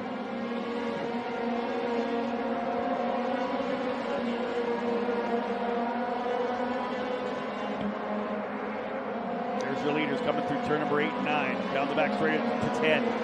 7 tenths of a second last time by. And again, here we're into the second half of the race. So how well have you taken care of your tires throughout this weekend? Obviously, did you hold a fresh set? Did you have a sticker set for this race? It's 30 laps long. IndyCar rubber going down, as I had said. Tire pressures now up to where they need to be. Tire temps where they need to be. Of course, the fuel load going down, so the cars are going to get quicker and quicker. Simon Sykes with a really big run on his teammate Denmark. Closes it within a car length. Simon Sykes trying to get back up onto the podium. And as they run on the racetrack, Simon Sykes would firm up that 4th place in the points over Liam Skeets. Danny Jaszelski, who is now running in 8th, trying to get enough points to move ahead of Christian Brooks. Christian had a great season, was likely in the position to run for the championship. but skipped Toronto and has, of course, skipped Portland. That allowed Glenn Van Berlo to take his spot. Christian, of course, focusing on the Indy Next Series. He'll be full-time in Indy Next in 2025 with an eye focused firmly on the NTT IndyCar Series.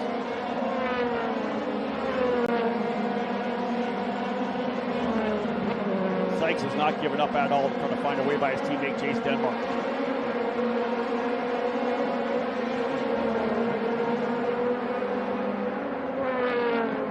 Yeah, this is a really big run here for Sykes. Very close coming out of 12. There's Van Berlo, but let's pick this up. He won at P2, clean through 1 and 2. And Sykes again right there, but just not quite enough to make the move into turn number 1. And again, it's so hard when you lose that arrow off the front wing coming through really turn 11 and 12. I mean, it's not like you can really take a different line through that corner to make sure you have a little bit of air flowing over the front wing to keep that front end planted. The other thing when you do that, right there, you start to really wear those front tires. The more that car is pushing, the more you're into the corner, getting that mid-corner power on understeer, you start to burn those front tires up. And you can see right now that Sykes really hustling the car around. Mid-corner oversteer coming out of turn number 6, oversteer coming out of turn number 7, really trying to get that power down. And that happens a lot when you start to burn those tires off and you're into the corner. You're really turning the wheel a bit more, because of course you know you've lost a bit of the front, and once the car does bite, it wants to spin back around a little bit. You have a lot of wheel in it. The minute the front tires bite, the rear end comes around. Unnerving for a driver for sure, and it doesn't produce fast lap times. 19 laps down, 11 to go. I don't think we're done with battles for P1 and 2 or 3 or 4. Van Berlo all by himself now in 5th spot. 6th, Mossman alone. 7th, Dashelski. I think the best battle we got right now, honestly, is 13th, 14th, 15th, or 12th, 13th, 14th. Liam Skeets just got by Alessandro Tullio, Ricardo Scotto right there. So Liam Skeets leads the 2 BN racing drivers.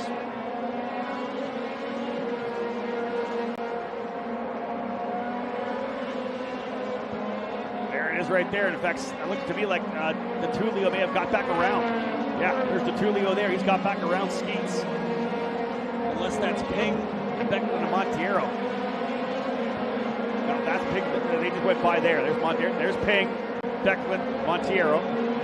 And the next trio of Alessandro Tullio, Liam Skeets, and Ricardo Escoto. BN sandwich there.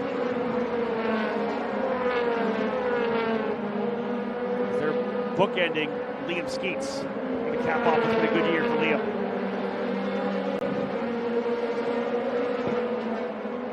Liam Skeets came over here for the very first time. Doesn't know any of the racetracks. Learning the team. Had a strong run as the runner-up in this year's Formula Regional Oceania Championship, one of our partners here, the USF Pro Championships. He's got a big run here. Way wide run. Can he come across the bow? Not quite enough.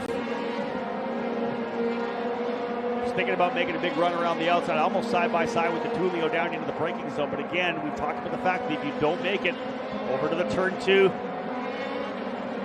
apex and go to the right side or left side of that, you don't make the corner, then it's a drive-through penalty. So drivers have all done a good job in checking back up. You essentially have to think in your mind that there's a wall right there or a gravel trap. You can't go off the track.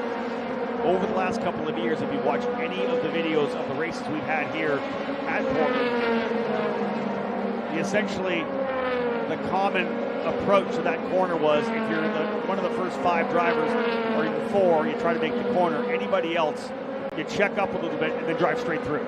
You drive straight through, oh, I couldn't make the corner, or you do the chicane, which brings you out in front of a number of drivers. It's definitely the faster way through.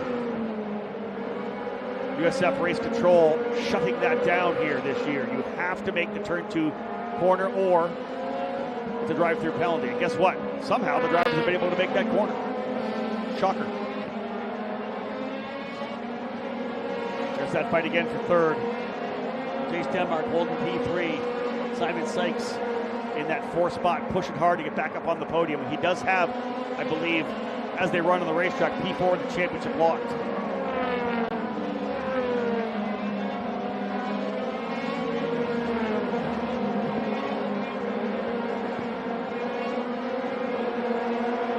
stuff tilt coming here this afternoon. We're all said and done with USF Pro 2000. We'll see which of the drivers who have graduated out of USF Pro 2000 can potentially work their way to the top of the charts in Indy next qualifying. Lee Foster's been fast, our 2022 champion. IndyCar final practice, of course, at 5:15 as well.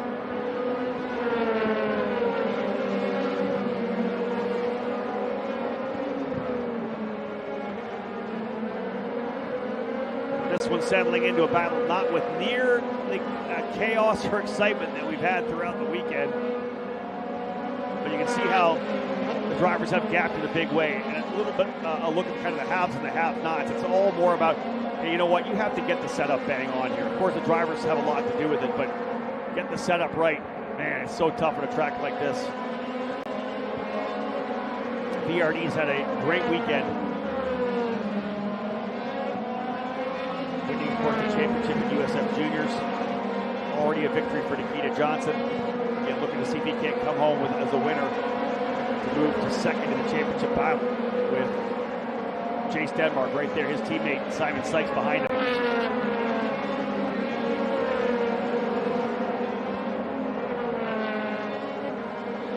Sykes continues to push. He would like to get on that podium once again to cap off the season.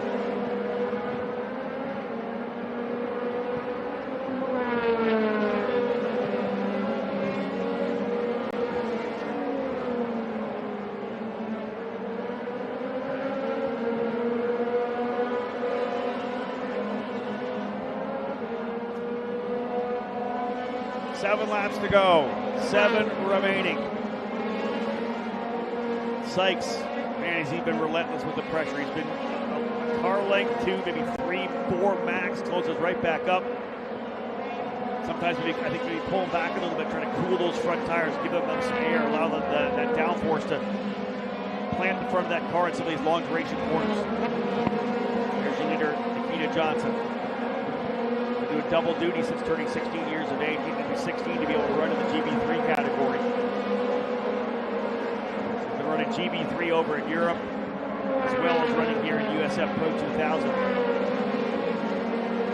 Unsure of his plans for next year, whether or not we see him go to Indy next and focus fully on Europe, we'll see.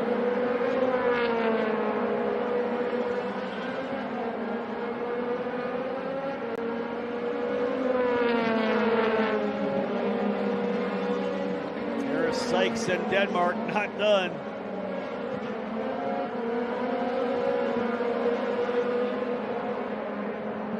It's a great family team at Pabst Racing. I can probably say that about a lot of the organizations, almost all the organizations, that you'll talk to the drivers and they'll say it's truly a family under the tent. When you toil 6 months of competition, not to mention all the testing, the off season, all the work that's done in the shop, it really is a family team. And Bobby, that's one of the big things about our program. You talk to any one of these drivers, they'll say, man, it's a family. They barbecue together, and sometimes they vacation together, you work together, but you share the ups and downs of the sport together, right? You'll see when we come to Victory Lane, everybody kind of shows up. The family shows up. All the other drivers show up. And again, we see that a lot over at the banquet as well. Kind of everybody comes together at the end of the season. Yeah, it sounds like you guys throw actually one amazing party at the end of the year. But you're right, it is a family. And you spend the 6 months competing. You're on the road constantly. You're flying.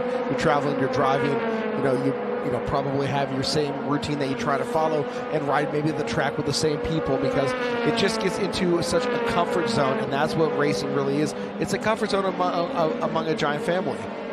You saw it right there. Simon Sykes finally getting the job done. Got the run out of turn number 12, pulled to the inside, and took over the apex of turn number 1. Simon Sykes has worked his way into the 3rd spot. Sykes digging, gets himself up to P3. I'll look at lap times. There's 5 to go. Coming across the line, they were 4.6 seconds behind Lockie Hughes. I don't know that they're going to have enough speed, because Johnson at 108.8. Lockie Hughes 108.7. His fastest lap was the fast lap of the race.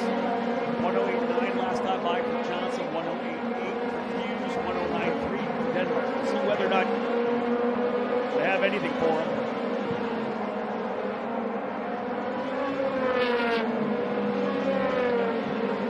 Denmark trying to fight back his turn to work in that draft a little bit. There's Glenn Van Berlo all by himself, and again, a really impressive weekend for Glenn Van Berlo. Again, out of a sports car into this very nimble USF Pro 2000 Tatis machine at Toronto. A debut on the streets of Toronto. Throw yourself into a cage match for the first time. Showed incredible speed, didn't have the luck to get the results I think that he wanted, but the speed was there for Van Berlo. Back in the car again here at Portland. Strong run here in the top 5 by Frankie Mossman. Mossman 6th, Garciarce 7th, Tushelski 8th, Ping 9th, Montiero 10th. Cooper Beckman now in 11th.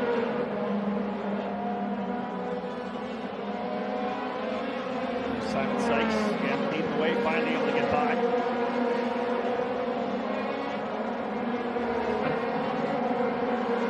Four laps to go. Johnson across the line. Yeah, almost a full second out of Lockwood Hughes. Yeah, Simon Sykes about 3/10 off the leader. He's 2/10 quicker than Denmark, so he's got himself about a half a second gap on Denmark. But he's not fast enough to catch this lead duo. And really, if you look at the season, these are two drivers that kind of dominated things.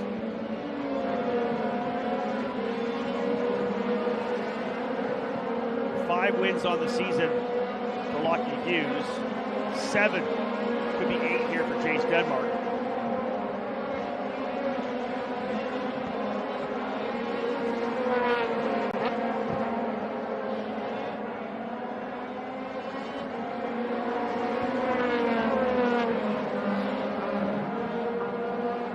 Lockheed Hughes looks like he's rolling up here a bit. Indeed he is. 2 to go when they come back across the line. Lockheed Hughes is closing.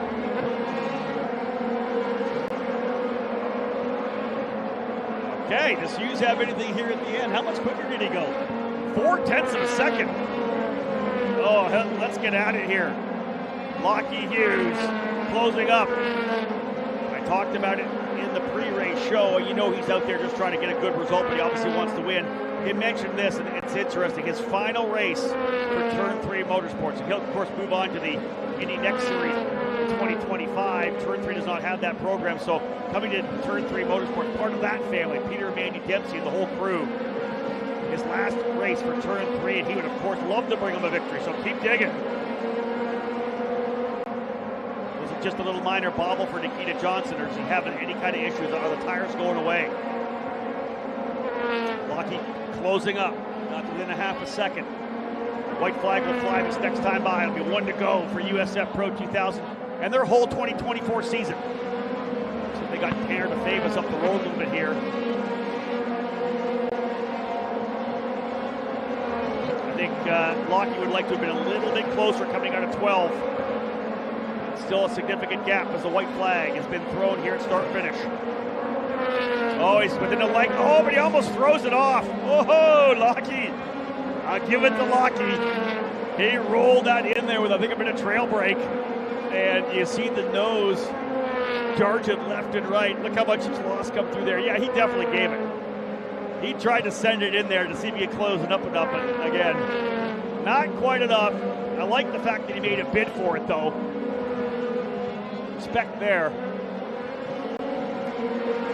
But again, Nikita Johnson throughout this season has definitely showed the talent that he has had. Again, he won in his debut last year at the Circuit of the Americas. Full-time USF 2000 driver last year. Ran the pro race when USF 2000 wasn't in the event in Austin. Won there. His 8th win on the season. Lining up here. He's got to just navigate a couple of more corners. Yeah, 2 talented drivers that we're going to see working their way up the ranks, folks. A great run here for Nikita Johnson. He will go back-to-back jacks, winning both main events here. The Grand Prix of Portland. Lockheed Hughes second in his final USF Pro 2000 race. Simon Sykes, a race-long attack on Chase Denmark. He comes home to finish on third, the final spot on the podium. Denmark in the 4th position. 5th goes to Glenn Van Berlo. And how about a green to checker race as well? No issues in the final run for USF Pro 2000. That's what we expect from the best drivers. The spotlight talent we have in this program. Johnson, Hughes, Sykes, Denmark, Van Berlo. Frankie Mossman held on to 6th. George Garcia-Arce in 7th. The remainder of the field still cruising around to get those final twin checkers from Aaron Likens, the stylist, on the flag stand. I have had the privilege of watching Aaron for over 15 years. This guy, and to see him up on the tower as the chief starter for the NTT IndyCar Series in the Indianapolis 500 just does my heart good. Throw this out here right now. If you're watching online or if you're trackside, the starter with that flair is also a writer. Check out his book, Playing in Traffic. It's a fantastic book, a lot to learn. I just want to throw that out there. I'm not sure if anybody's talking about it on the weekend, but Aaron Likens, a published author, Playing in Traffic. I think you can get it at the track here, where you buy all your IndyCar gear, the merchandise truck. Amazing book. But folks, there you go. There's your unofficial results. Nikita Johnson with the win. 2 big victories on the weekend for Nikita. Lockie Hughes coming home in 2nd. Simon Sykes in 3rd. There's your podium. VRD, Turn 3, Pabst on the podium. Johnson's win's going to move him up to 2nd place in the championship points as well. Jace Denmark, P4, will finish 3rd. We'll celebrate both of those drivers. All 3 of them, actually, Hughes, Johnson, and Denmark, tomorrow night at the championship celebration. Glenn Van Berlo, a successful finish to his 4-race campaign here, coming to join us in the USF Pro Championship. He finishes in 5th. Frankie Mossman, 6th spot after a podium yesterday. Strong finish for Frankie. George Garcia-Arce, great run for George to work his way up into 7th.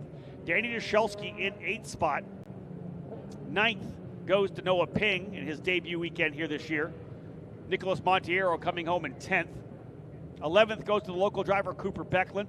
TJ Speed 11th and 12th with Liam Skeets. Liam had that issue where he had to go off track early. He was able to get 4 spots coming back, passing both Ricardo Escoto and Alessandro Rotulio. Tyke Durst finishing in 15th, and Tanner DeFabis in the 16th spot. Nikita Johnson rolling down pit lane. This is what you want to do at the end of a race, folks. Be the driver who gets to pull up to the very front of pit lane. You want to have that camera right in front of you. That means you've had a good day. Nikita Johnson, 8 wins on the season. And I'll tell you this right now, he's going to keep winning. There it is. Excellent job for Nikita Johnson. He says 9 wins. One of those wins was taken from him for a technical disqualification.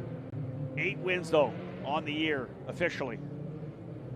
Nikita Johnson, talented driver for sure. I'm telling you, all 3 of these top guys here, the top 3 on the podium, the top 3 in the points, throwing Simon Sykes in there as well, all deserving of a chance to go Indy Next Racing. We know Lockie Hughes will do that with the scholarship. We hope to see Nikita Johnson do that in 2025 as well. Crew going to work their way off there. We obviously have to vacate. We've got the drivers and the crews of Indy Next coming out for their qualifying session. We're going to go down to Victory Lane, ladies and gentlemen. We'll cap off the 2024 season of USF Pro 2000 action. Our final Victory Lane celebrations. We will chat with Nikita Johnson and provide trophies for Johnson, Hughes, and Sykes. I'll be right back.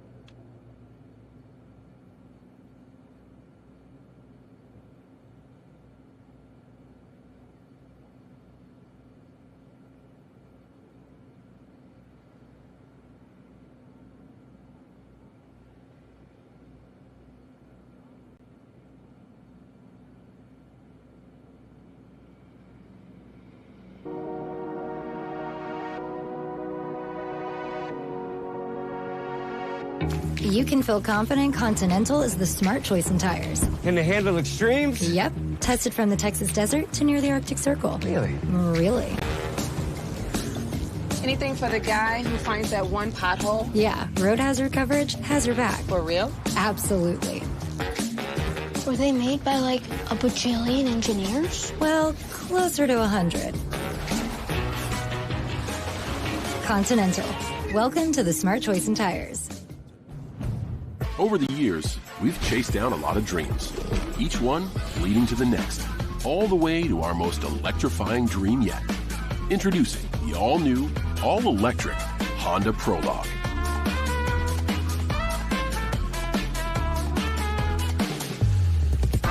Made to inspire the newest generation of dreamers so they can make their dreams a reality. The all-new, all-electric Prologue from Honda.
All right, let's head down to Victory Circle and Rob Howden, take it away.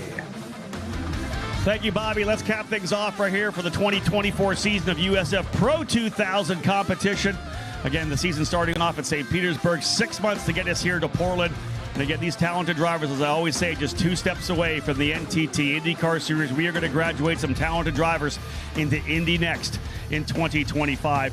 Let's start out with a fight that we saw, really one of the best battles on the track. This driver pushed hard to try to get to P3, was able to get the job done. Finishing in 3rd spot today, folks, from Pabst Racing, Simon Sykes. For Simon, big year here last year, winning the championship at USF 2000. Great job on the season. 4th place overall in the points for Simon. Great job there.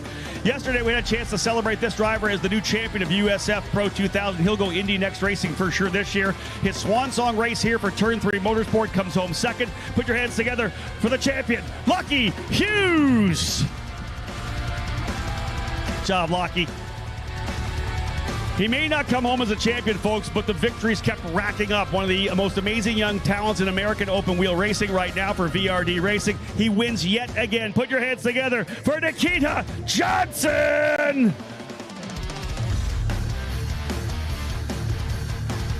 I know winners win, right? And you guys just keep winning. What a great race for you. Let's talk about first how important it is to get another victory. Yeah, I mean, it's great to get my 9th victory on track. It's just good to keep stacking these wins up. Even though we couldn't get the championship because of an up and down season, we won, the most by a little bit.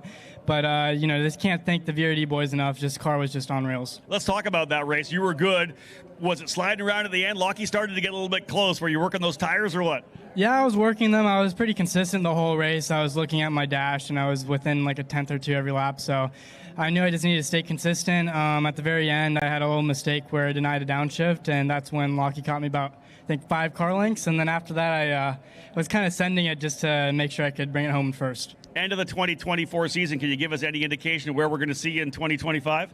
I'm not sure. Hopefully everywhere. So, if any IndyCar teams or anybody in F3 or GB3 want to give me a shot, I'm open to drive anything. I'm a wheelman. I know dirt, so I like to send it. You do. Congratulations. Anybody else you want to thank to cap off the season? Yeah, I want to thank everybody from VRD, my mechanic Hugo, Dan Mitchell, Jacob Loomis, everybody on just all the English boys that's coming over to help out every weekend. My mom, my dad, Kai for being here, always supporting me and coming to most of the racetracks.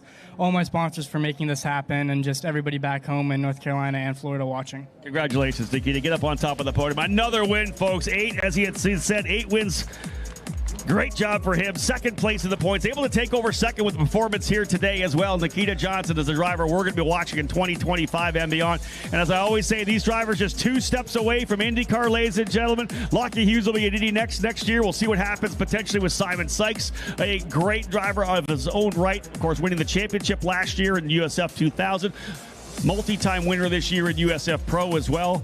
And I always like to say, when we have so many quality teams in this program, 3 different teams on the podium here today: VRD Racing, Turn 3 Motorsports, and Pabst Racing, your team champions for 2024 on the podium. Guys, for the last time in 2024, grip it and rip it.